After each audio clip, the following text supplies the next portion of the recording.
Regain d'optimisme à la Bourse de Paris, de nouveau porté par l'espoir d'un accord de relance budgétaire avant le scrutin présidentiel américain et surtout par l'envolée du titre du géant du luxe. LVMH, le CAC 40 efface les pertes de la veille et termine la séance sur une hausse d'un peu plus de 2% vers les 4 935 points. Du côté des valeurs, la locomotive du jour se résume en 4 lettres. LVMH, la bourse ovationne le groupe qui enregistre un recul des ventes au troisième trimestre moins important qu'attendu par le marché, moins 7% contre 12%.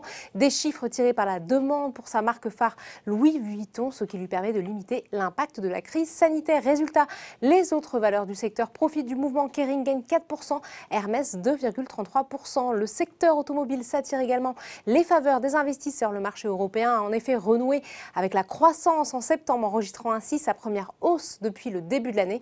Mais ce que retient surtout le marché, c'est cette annonce du constructeur Renault qui accélère son développement dans le véhicule propre et qui s'engage à atteindre la neutralité carbone d'ici à 2050 en Europe. Le titre gagne plus de 5%, entraînant à la hausse Peugeot plus 5,49%. À l'inverse, Danone affiche la plus forte baisse de l'indice, moins 3,44%, après l'annonce d'un plan d'adaptation de l'entreprise aux nouveaux défis du secteur. Le décollage d'Unibail-Rodamco-Westfield s'arrête brusquement. Le titre retombe en territoire négatif, moins 0,48%.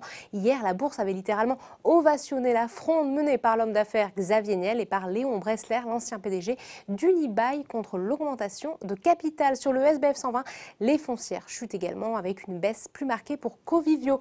Enfin, on termine par les marchés américains où les bonnes nouvelles permettent à la bourse de New York de repartir à la hausse. Le laboratoire Pfizer espère désormais pouvoir déposer en novembre une demande d'homologation du vaccin contre le Covid-19 qu'il développe avec l'allemand BioNTech. Voilà, c'est tout pour ce soir. N'oubliez pas, toute l'actualité économique et financière est sur Boursorama.